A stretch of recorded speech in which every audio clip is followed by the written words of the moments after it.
ان الحمد للہ نحمده ونستعینه ونستغفره له الملک وله الحمد وهو على كل شيء قدیر واشهد ان محمدا عبده ورسوله وخاتم النبیین من لا نبی بعدہ والصلاة والسلام علی اشرف الانبیاء والمرسلین وعلی آلہ وصحبہ الطیبین الطاہرین۔ رب اشرح لی صدری ویسر لی امری واحلل عقدۃ من لسانی یفقہوا قولی۔ اللہ عز و جل سے دعا ہے کہ مجھے حق بات کہنے کی توفیق عطا فرمائے اور اس سے اپنی زندگیوں میں نافذ کرنے کی بھی توفیق عطا فرمائے۔ الحمدللہ مدرسہ صراط مستقیم کے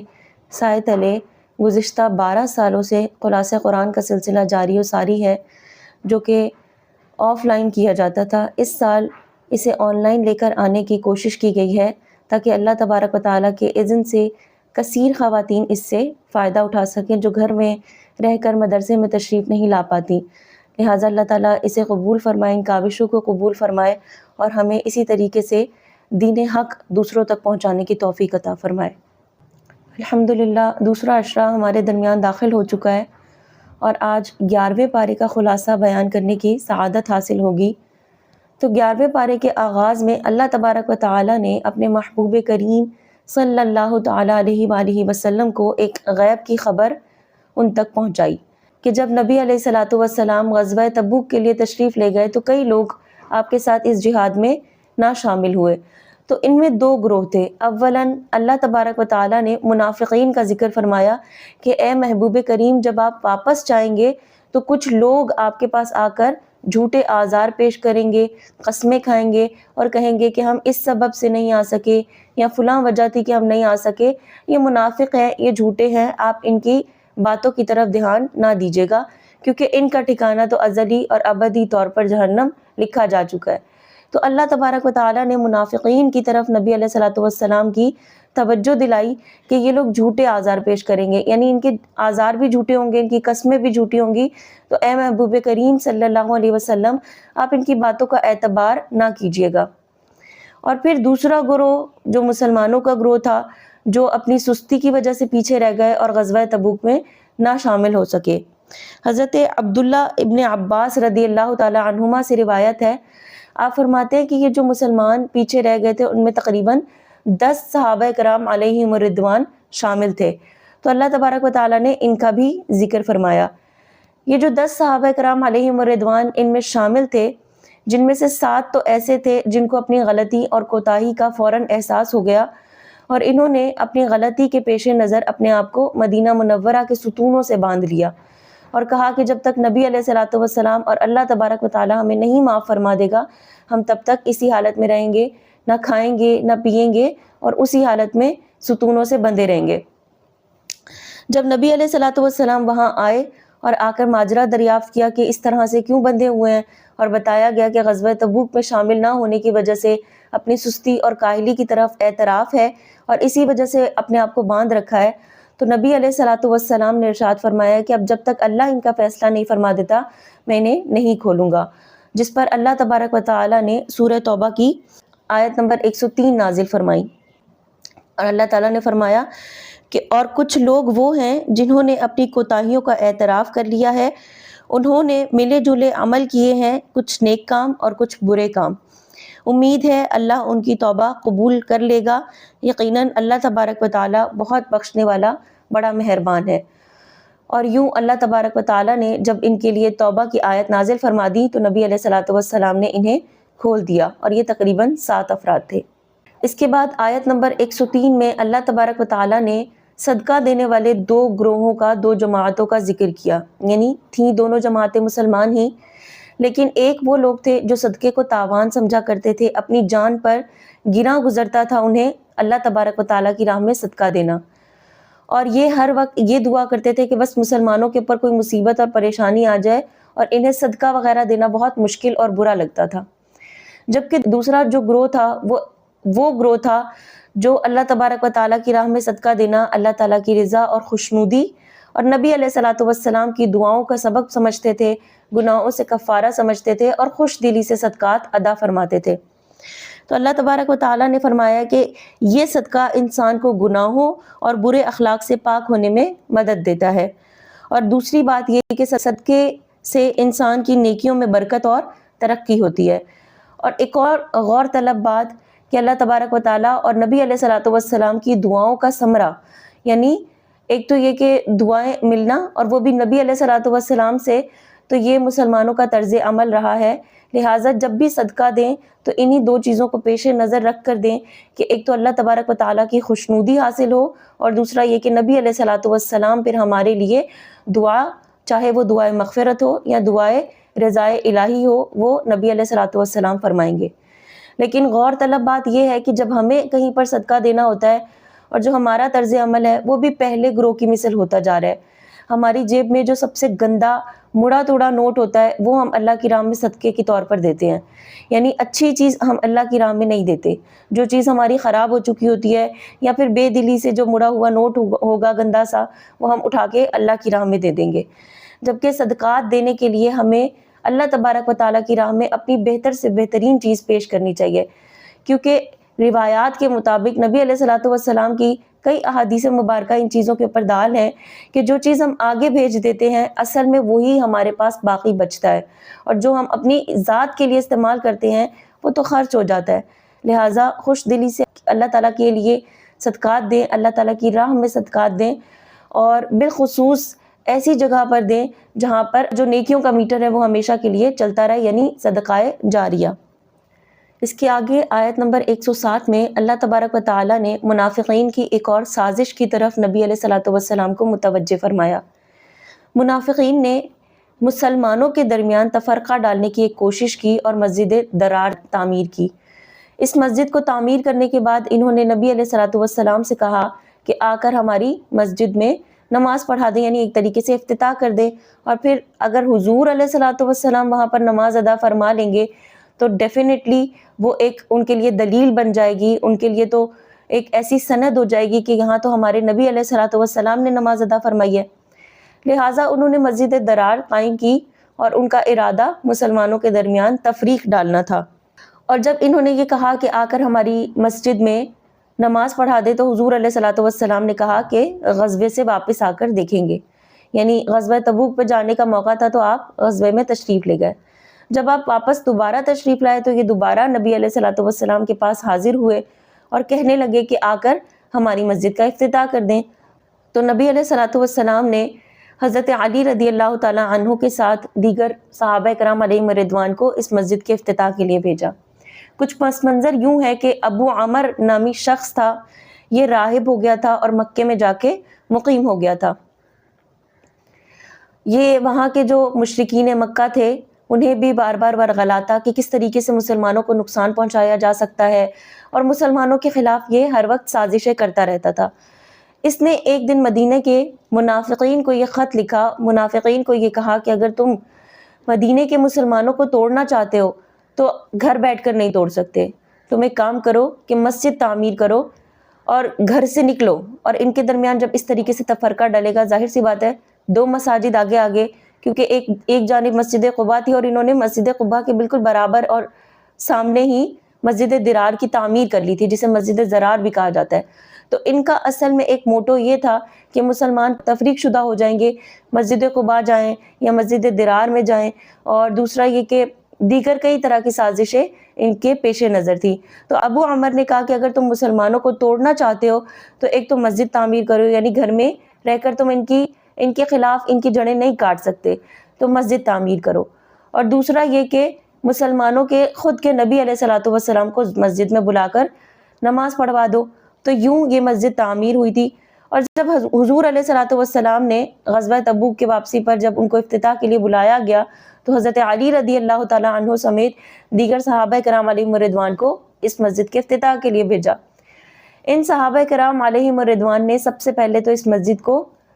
نیست و نابود کیا، اور پھر اس کی جو جڑیں ہیں، اس کی جو تہیں تھی وہاں پر آگ جلائی۔ تو معلوم ہوا کہ جو چیز تفرقے کے لیے ڈالی جائے، چاہے وہ مسجد ہی کیوں نہ ہو،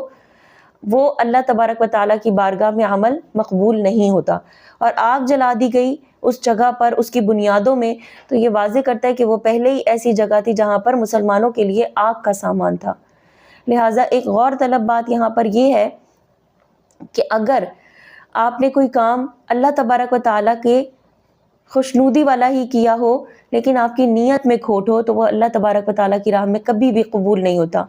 آپ نے صدقہ دیا لیکن نیت یہ تھی کہ سوشل میڈیا پہ وائرل ہو جائے،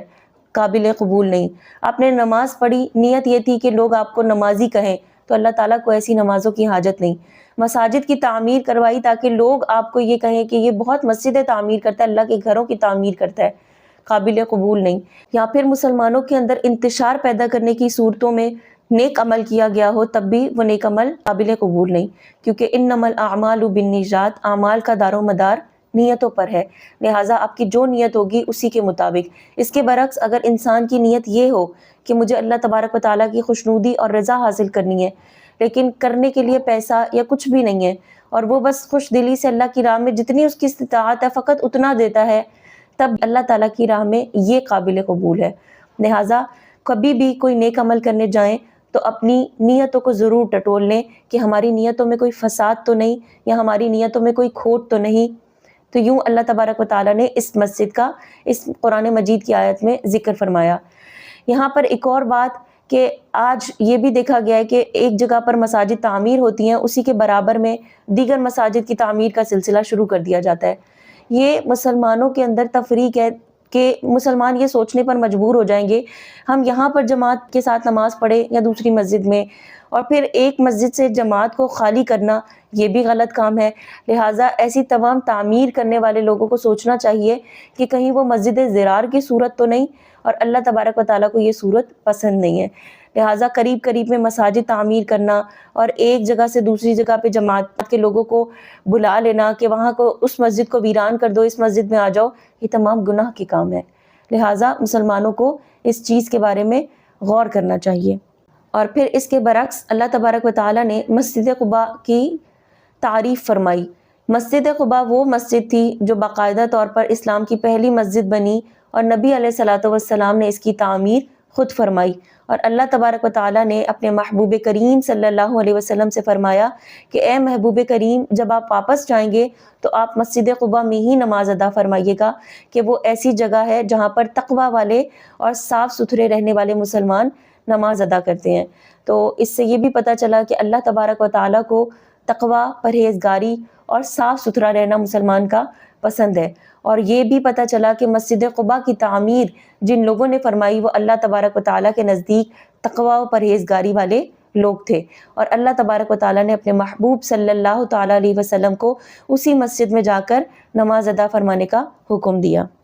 اس کے بعد آیت نمبر 111 میں اللہ تبارک و تعالیٰ نے ان مومنین کا ذکر کیا کہ جن کے لیے اللہ تعالیٰ نے اپنی خوشنودی ظاہر فرمائی، اور ان کی 9 صفات اللہ تبارک و تعالیٰ نے اس آیت مبارکہ میں نازل فرمائی، اور یہ وہ 9 صفات ہے جو مجھے اور آپ کو، ہم سب کو اپنے اندر تلاش کرنی چاہیے کہ آیا ہمارے اندر یہ صفات موجود ہیں، کیا اللہ تبارک و تعالیٰ کی خوشنودی والی صفات ہم نے اپنے اندر پیدا کی ہیں یا نہیں۔ اور وہ صفات یہ ہیں کہ ایک تو وہ توبہ کرنے والے ہیں، اللہ تبارک و تعالیٰ توبہ کرنے والوں کو پسند فرماتا ہے، لہٰذا وہ مومنین توبہ کرنے والے ہیں۔ دوسرا یہ کہ وہ عبادت کرنے والے ہیں، اللہ تبارک و تعالیٰ کی حمد کرنے والے ہیں، روزہ رکھنے والے ہیں، رکوع کرنے والے ہیں، سجدہ کرنے والے ہیں، نیک کاموں کا حکم دیتے ہیں، بری باتوں سے منع کرتے ہیں، اللہ تبارک و تعالیٰ کی حدود کی حفاظت کرتے ہیں۔ لہٰذا رکوع و سجود کرنا، نماز ادا کرنا، روزہ رکھنا، امر بالمعروف و نہی عن المنکر کرنا، اور اسی طریقے سے حدود الہی کی پاسداری کرنا، جن کاموں سے اللہ تبارک و تعالیٰ نے رکنے کا حکم دیا ہے ان سے رک جانا، جنہیں کرنے کا حکم دیا ہے انہیں اختیار کرنا، یہ تمام وہ صفات ہیں جو اللہ تبارک و تعالیٰ کو پسند ہیں۔ اس کے بعد اگلی آیت بہت امپورٹنٹ ہے۔ اللہ تبارک و تعالیٰ نے نبی علیہ الصلوۃ والسلام کو فرمایا کہ یہ شان نہیں ہے کسی نبی کی یا پھر مومنین کی کہ وہ مشرکین کے لیے دعائے مغفرت کریں۔ تو اللہ تبارک و تعالیٰ نے آیت نمبر 113 میں صاف اور واضح الفاظ میں یہ بیان فرما دیا کہ مشرکین کے لیے دعائے مغفرت کرنا جائز نہیں۔ لہٰذا آج کل ایک بہت بڑا ٹرینڈ چلا ہوا ہے سوشل میڈیا کے اوپر کہ لوگ جب کوئی ان کا فیوریٹ کوئی ایکٹر مر جاتا ہے، ایکٹریس مر جاتی ہے، تو وہ اس کی پکچرز کے ساتھ ریسٹ ان پیس کا جملہ لکھ دیتے ہیں، اور یہ ریسٹ ان پیس کہ بھائی آپ آخری گاہ میں آرام اور سکون سے رہیں، ان کے لیے دعا کرنا وغیرہ، یہ سب کا سلسلہ دیکھنے میں آتا ہے۔ اس ضمن میں علماء کرام فرماتے ہیں کہ یہ قرآن کریم کی آیت کے خلاف ہے، لہٰذا کفر بھی ہو سکتا ہے، لیکن مسلمانوں کی اس طرف توجہ ہی نہیں جاتی، اور بالخصوص آج کل کی یوتھ وہ اس طریقے کی چیزوں میں بہت زیادہ ملوث ہوتے ہیں کہ جب ان کی بہت زیادہ ایموشنل اٹیچمنٹ ہوتی ہے کسی بھی ایکٹر کے ساتھ یا کسی بھی پلیئر کے ساتھ، اور وہ مسلمان نہیں ہوتا، تو وہ اس کی موت پہ بہت زیادہ غمزدہ ہو جاتے ہیں اور پھر اس طریقے کے جملے پاس کرتے ہیں، اور یہ سلسلہ کافی عرصے سے چلا آتا ہے اور چلتا رہتا ہے، اور انہیں سمجھائیں تو وہ سمجھتے بھی نہیں ہیں۔ لہٰذا قرآن مجید کی اس آیت مبارکہ کی طرف غور کریں اور اپنی اصلاح کریں کہ جب کسی مشرک کی وفات ہو جائے اور وہ اس دنیا سے دار فانی کی طرف کوچ کر جائے تو اس کے لیے کبھی دعائے مغفرت نہ کریں۔ ہاں، مسلمانوں کے لیے جتنی دعائے مغفرت کر سکتے ہیں کریں، لیکن مشرکین یا پھر کافروں کے لیے دعائے مغفرت کرنا جائز نہیں۔ اللہ تبارک و تعالیٰ اس سے سخت ناراض ہوتا ہے، حتیٰ کہ اللہ تبارک و تعالیٰ نے یہ تک فرمایا کہ یہ بات نہ نبی کو زیب دیتی ہے اور نہ دوسرے مؤمنین کو کہ وہ مشرکین کے لیے مغفرت کی دعائیں کرے، چاہے وہ رشتہ دار ہی کیوں نہ ہو، جبکہ ان کے لیے یہ بات واضح ہو چکی ہے کہ وہ لوگ جہنمی لوگ ہیں۔ لہٰذا رشتہ دار ہی کیوں نہ ہو، کوئی بھی کتنا بھی قریبی کیوں نہ ہو، اگر وہ اللہ تبارک و تعالیٰ کے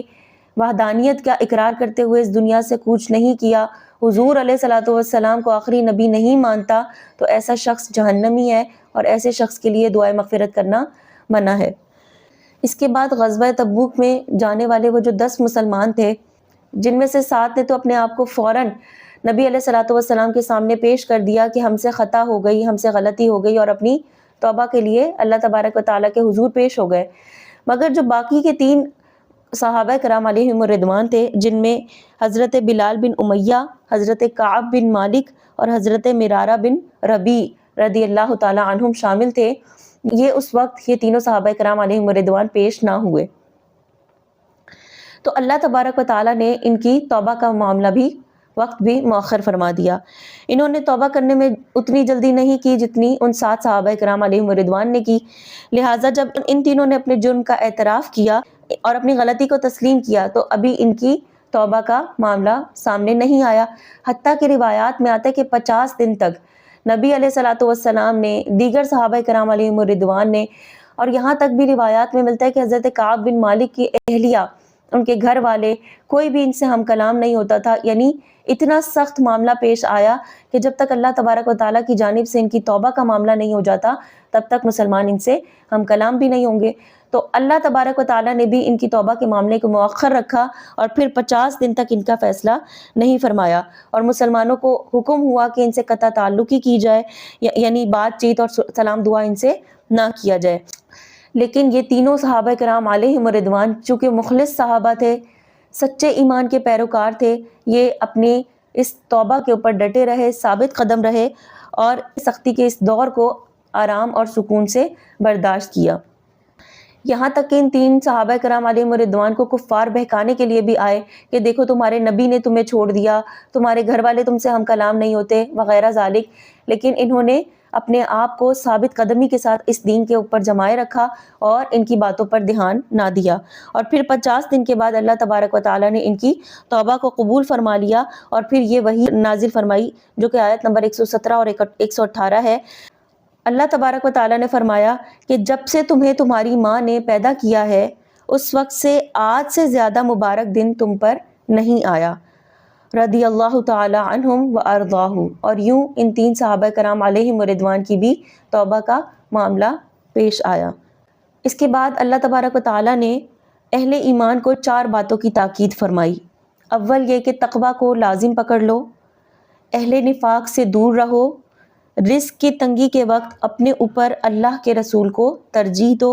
اور اللہ کے دین کے لیے جتنی زیادہ مشقت اٹھاؤ گے تمہیں اتنا ہی زیادہ اجر ملے گا۔ تو ان 4 چیزوں کی اللہ تبارک و تعالیٰ نے اہل ایمان کو نصیحت فرمائی، تاکید فرمائی کہ یہ 4 چیزیں اپنی زندگی میں شامل کر لیں۔ اس سورہ مبارکہ کی آخری آیت میں اللہ تبارک و تعالیٰ نے نبی علیہ الصلوۃ والسلام کی مدح فرمائی، تعریف فرمائی،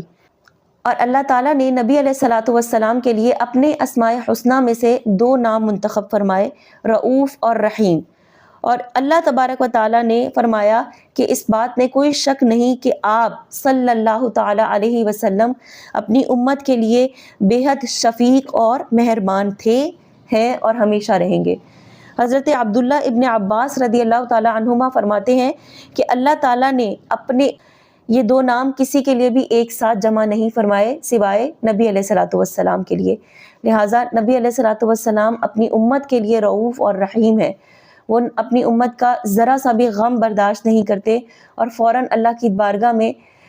توبہ و استغفار کرتے ہیں کہ میری امت کو بخش دے۔ تو امت کا اب یہ فرض بنتا ہے کہ اپنے نبی علیہ الصلوۃ والسلام کو راضی کرنے والے اعمال کریں، دین کو لازم پکڑیں، نفاق سے دور رہیں، تقوی اختیار کریں اور دین کے کاموں میں جلدی کریں۔ غزوہ تبوک ہمیں یہ سبق دیتا ہے کہ جب دین کا کام کہیں پر آپ کو آواز دے تو فوراً سے سستی اور کاہلی کو چھوڑ کر ہم اس دین کے کام کی طرف لپک پڑیں، چاہے چل سکتے ہیں تو چلیں، دوڑ سکتے ہیں تو دوڑیں، اور اگر صرف کرالنگ کرنا آتی ہے تو صرف کرال کریں، لیکن اللہ کی بارگاہ میں ان لوگوں میں شامل ہو جو اللہ کی بارگاہ میں آگے نکل پڑے، نہ کہ وہ جو پیچھے رہ گئے۔ اور اللہ تبارک و تعالیٰ مومنین کو ان کے شہرک سے بھی زیادہ قریب سے جانتا ہے، تو اللہ تعالیٰ آپ کے نیتوں سے واقف ہوگا۔ آپ جتنی استطاعت کے مطابق ڈالیں گے اسے اللہ تبارک و تعالیٰ اپنی بارگاہ میں قبول و مقبول فرمائے گا۔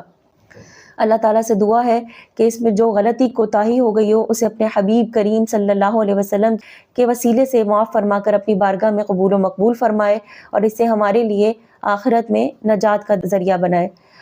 آخر میں مدرسہ صراط مستقیم کی تعمیر کا سلسلہ جاری و ساری ہے۔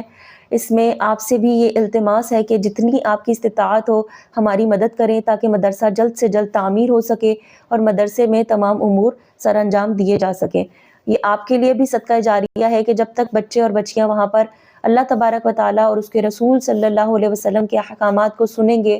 پڑھیں گے، سیکھیں گے، یہ تب تک آپ کے لیے صدقہ جاریہ رہے گا۔ اللہ تبارک و تعالیٰ ہمیں اللہ تعالیٰ کے مدارس کو قائم کرنے کی توفیق عطا فرمائے اور اس میں اپنا حصہ شامل کرنے کی توفیق عطا فرمائے۔ مزید اگر کوئی بھی معلومات چاہیے ہو اس ضمن میں تو ڈسکرپشن باکس میں نمبر موجود ہے، آپ اس نمبر پہ رابطہ کر کے جو بھی انفارمیشن آپ کو چاہیے وہ حاصل کر سکتے ہیں۔ اس کے علاوہ مدرسہ صراط مستقیم کے سوشل میڈیا پلیٹ فارمز کو بھی ضرور لائک کریں، شیئر کریں، سبسکرائب کریں، دوسرے لوگوں کو ضرور یہ پیغامات پہنچائیں کہ یہ بھی صدقہ جاریہ کی ایک صورت ہے کہ جب لوگ اللہ اور اس کے رسول کے احکامات کو سیکھیں گے، سمجھیں گے اور کیا پتہ کسی کا دل بدل جائے اور وہ اس پر عمل کر لے تو وہ آپ کے لیے ہمیشہ کے لیے صدقہ جاریہ ہوگا۔ وما علینا الا البلاغ المبین۔